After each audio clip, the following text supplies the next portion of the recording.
Esto es un café con la Biblia. Hoy quiero hacerte una pregunta. ¿Dónde está tu esperanza? ¿Dónde la pusiste? ¿En quién la pusiste? Muchas veces nos confundimos y ponemos la esperanza en el sitio equivocado. No te confundas. Tu esperanza no está en Bethesda. Nuestra reflexión se encuentra en San Juan capítulo 5, en el verso 1 en adelante. Ve a tu Biblia y busca Juan 5 o léelo aquí en pantalla. Dice así: después de esto se celebra una fiesta de los judíos y Jesús subió a Jerusalén. Era una fiesta que se celebraba, que era un ritual. Jesús sube a Jerusalén. Podía ser la fiesta de la Pascua, de los panes sin levadura, alguna fiesta de esas donde venían muchos peregrinos a Jerusalén. Había mucha gente en ese momento. Y dice el texto en el verso 2, y hay en Jerusalén, junto a la puerta de las ovejas, un estanque que en hebreo se llama Bethesda y que tiene 5 pórticos. Entonces en Jerusalén, en esa ciudad, habían puertas para entrar a Jerusalén, y había unas puertas que entraban al templo, la puerta de las ovejas, porque había un estanque ahí en la puerta de las ovejas donde se acostumbraba a lavar, bañar a las ovejas, limpiarlas para los sacrificios que se hacían en el templo. Diferentes sacrificios se le ofrecían al Señor, los corderos, las ovejas, y en esa puerta había ese estanque que en hebreo se dice que se llamaba Bethesda.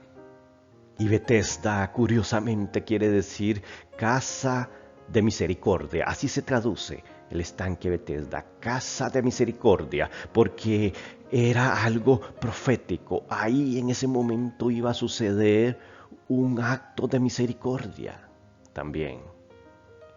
Este estanque tenía 5 pórticos, 5 columnas ahí. Y dice el texto de la siguiente forma también: en esto yacía, ahí en el estanque, en esto yacía una multitud de enfermos, ciegos, cojos y paralíticos, que esperaban el movimiento del agua. Mire lo que está hablando. Dice que en este estanque había una multitud de enfermos. Pero estaban aquellos cojos, los paralíticos, que esperaban el movimiento del agua, porque se decía según el texto. Y veamos el verso 4, ¿por qué el movimiento del agua? Dice el verso 4, porque un ángel del Señor descendía de vez en cuando al estanque y agitaba el agua. Y el primero que descendía al estanque después del movimiento del agua quedaba curado de cualquier enfermedad que tuviera. Eso lo habla el Evangelio de Juan. Ahora no sabemos qué era lo que sucedía en ese momento. La Biblia no registra otro evento parecido a este. Es el único evento que registra, que Juan lo menciona. Entonces, se cree que esto, según los estudiosos, era una creencia que tenían los judíos en ese momento del estanque, que ahí bajaba un ángel del Señor y eran unas fuentes de agua que venían y se iban. Hoy se cree que venía un poco de agua y se cortaba, entonces se movían las aguas, pero ellos creían que eran sanos en algún momento. Otros consideran que este texto es un texto espurio, es decir, que se agregó después de que se escribió el libro de Juan. Pero todos consideramos que este texto estuvo desde el principio. Juan está describiendo algo que sucedía en ese momento. Y entonces dice que ahí en ese estanque, cuando el agua se movía, entraba uno enfermo, pero solamente uno, el que entrara primero, era sano. Toda la esperanza estaba en el estanque de Bethesda. Todos tenían la esperanza puesta ahí. Cuidado con poner la esperanza en un lugar que no corresponde. Mire lo que pasaba. Y estaba allí un hombre que hacía 38 años que estaba enfermo. Él tenía 38 años de enfermedad. Posiblemente durante esos 38 años llegaba al estanque y nunca podía entrar al estanque, porque la esperanza de este hombre estaba en el estanque. Y dice, cuando Jesús lo vio acostado allí y supo que llevaba mucho tiempo en aquella condición, le dijo, ¿quieres ser sano? Jesús se vuelve a un hombre, al paralítico ahí. Habían muchos cojos enfermos como lo leímos, pero él se vuelve ahí y le hace una pregunta, parece absurda. Él le dice, ¿quieres ser sano? ¿Por qué le pregunta esto? ¿Qué dijo el paralítico? Veamos más adelante. El enfermo le responde al Señor. En el verso 7 dice, no tengo a nadie que me meta en el estanque cuando el agua es agitada, y mientras yo llego, otro baja antes que yo. Él tenía el problema de, por ser paralítico, no le daba tiempo a entrar. Todos estaban esperando a entrar en el agua y siempre se le adelantaban, y solamente una persona era sana a la vez, en ese momento, según se creía en ese estanque. Pero veamos que este enfermo, este paralítico, no responde a la pregunta de Jesús. Jesús le preguntó, ¿quieres ser sano? Y él muchas veces sale con otra situación. Él le habló de la necesidad inmediata que él tenía. ¿Cuál era la necesidad inmediata? Para él, la necesidad inmediata era alguien que le ayudara a entrar en el estanque, porque él tenía la esperanza puesta en el estanque, en el agua que estaba ahí. Dice, no tengo a nadie que me meta en el estanque. Mire qué interesante, Jesús no le estaba preguntando si quería que él lo ayudara. Jesús le estaba preguntando si quería ser sano de la enfermedad que él tenía. Muchas veces no respondemos al Señor como tiene que ser adecuadamente. Nos hace una pregunta y nosotros vemos la necesidad inmediata, pero Él quiere ir más allá. Y dice el pasaje, no tengo quien me meta en el estanque, porque dice, mientras yo llego, otro baja antes que yo. La esperanza de él era el estanque, por supuesto, y había un gran problema, el problema de siempre. Siempre encontramos un problema que se repite a través de la vida.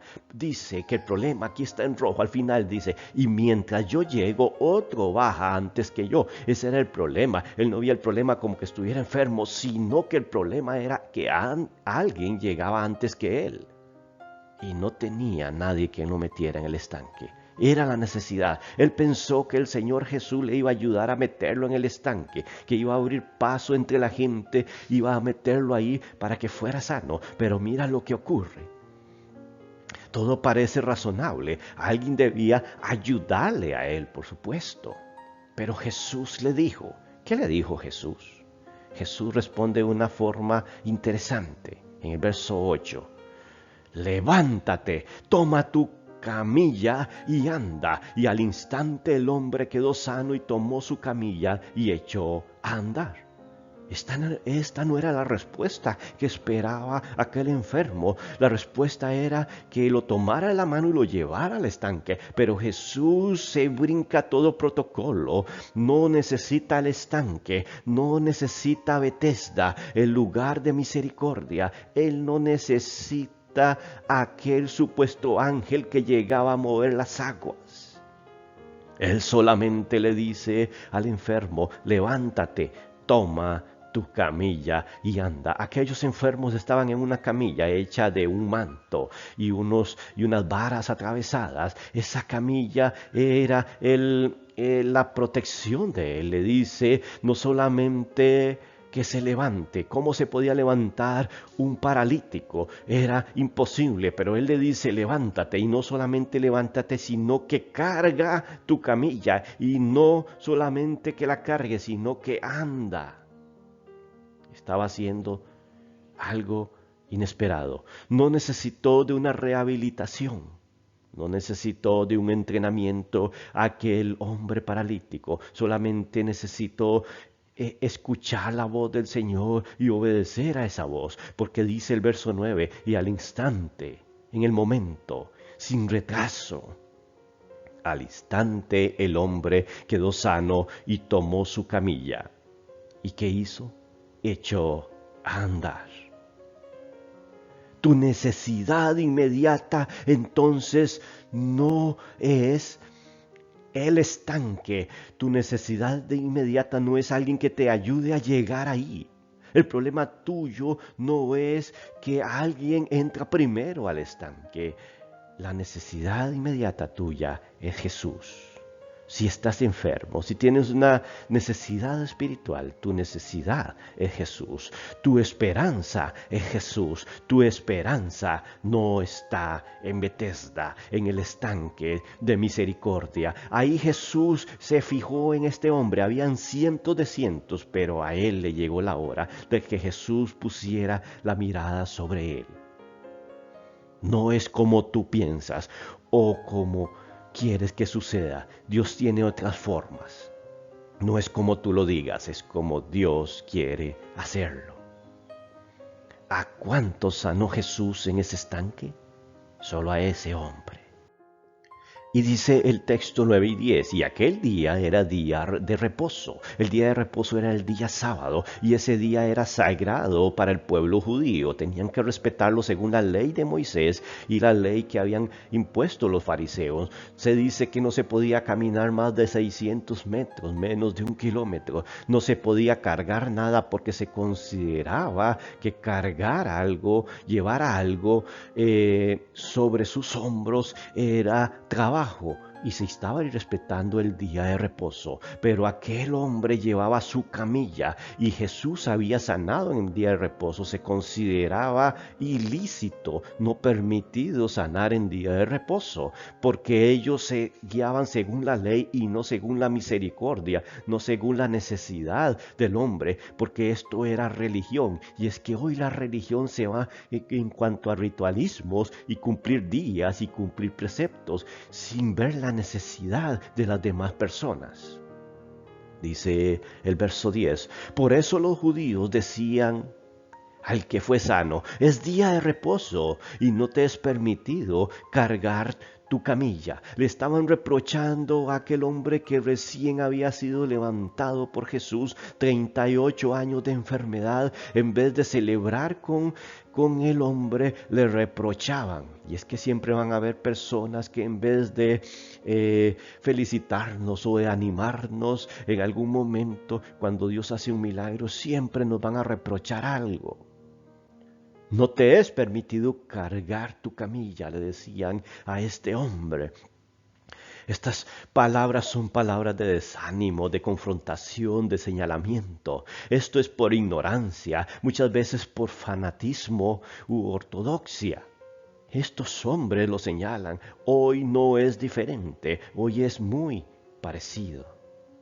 Pero este hombre no sabe qué responder, entonces él busca el argumento, él dice la verdad. En el verso 11 dice, pero él le respondió, él le responde a aquellos judíos, fariseos, a aquellos religiosos. El mismo que me sanó me dijo, toma tu camilla y anda.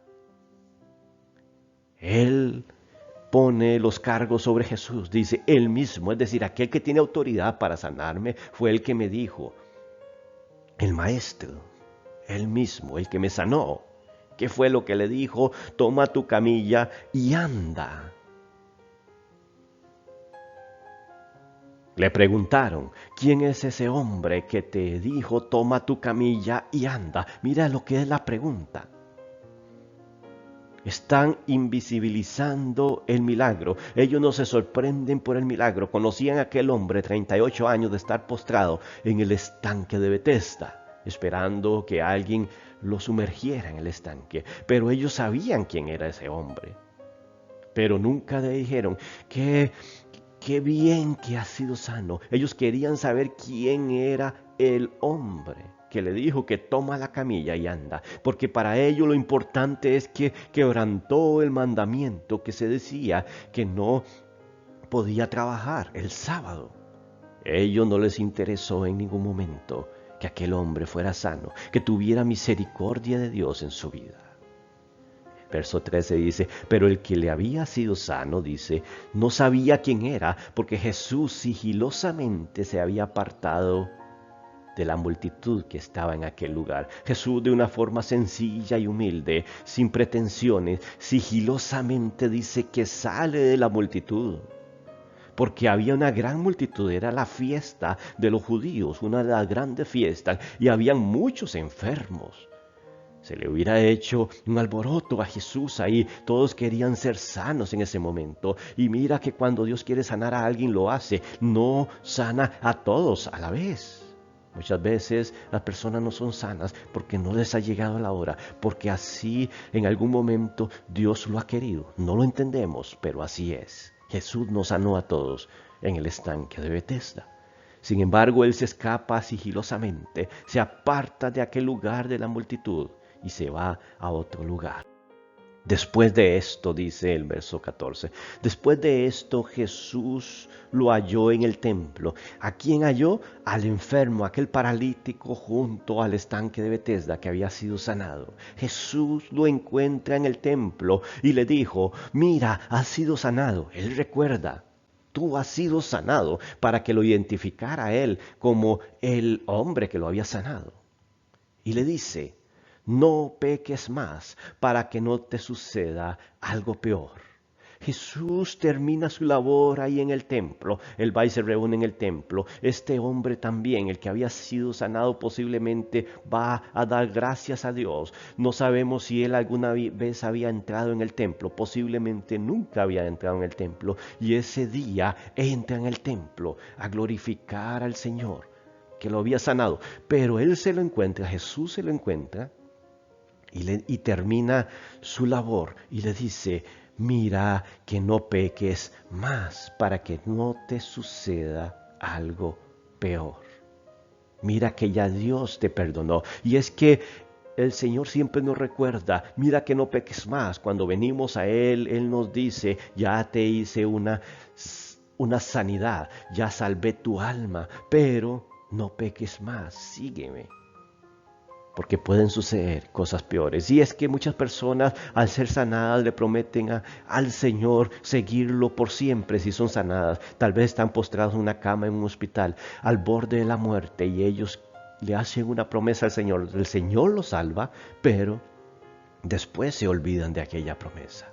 Y puede venirle algo peor. Según lo que dice el texto, ahora sigue diciendo, el hombre se fue y dijo a los judíos que Jesús era el que lo había sanado. Ya el hombre se acuerda que los judíos le habían preguntado, ¿quién fue el que te sanó? Y él dice, este era el hombre, es cierto, era Jesús. En el verso 16 dice, a causa de esto los judíos perseguían a Jesús porque hacían estas cosas en día de reposo. El gran pecado es que había quebrantado el día de reposo por tener misericordia con aquellas personas. Y es que Jesús se inclinaba hacia las personas, iba a hacer lo que tenía que hacer, sin importar si era día de reposo, porque el día de reposo era un acto religioso y no un acto de misericordia. Hemos llegado casi al final de la historia, pero quisiera que hiciéramos un ejercicio juntos. Piensa en una situación que hayas arrastrado por mucho tiempo y ya estés cansado o cansada de llevarla sobre tus hombros. Puede ser una enfermedad, una situación familiar, una situación interna, personal, espiritual, en el alma, un pecado. No sé qué es lo que andas cargando. Piénsalo por un momento, ahí donde estás. Tal vez te sientes como aquel hombre que estaba en el estanque de Betesda, esperando que algo sucediera, que algo se moviera para entrar en el estanque, pero siempre era lo mismo. Nunca podías estar en el estanque. ¿Qué has logrado hasta ahora? ¿Casi nada? Asegúrate de estar en el lugar correcto, número 1. ¿Dónde estás en este momento? Asegúrate de estar en ese lugar.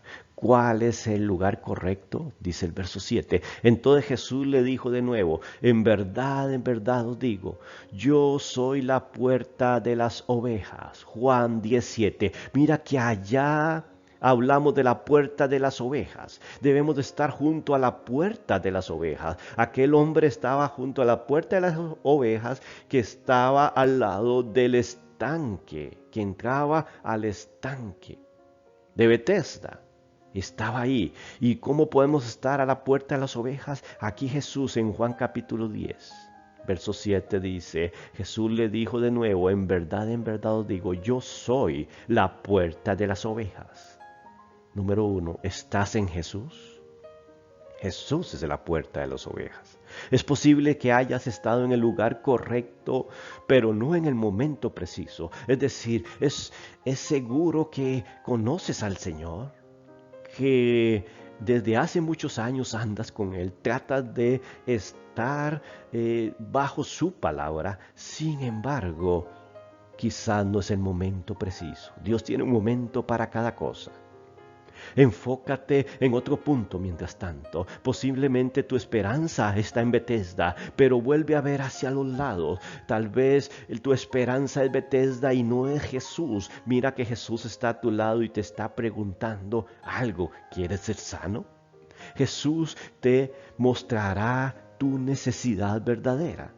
No es entrar en el estanque, no es tener a alguien que te ayude para entrar ahí. Y solamente entonces podrás levantarte, tomar tu camilla y comenzar a caminar si confías en Jesús, si pones la mirada en Jesús, no en la iglesia, en la religión, en el pastor, en la comunidad, no, en Jesús.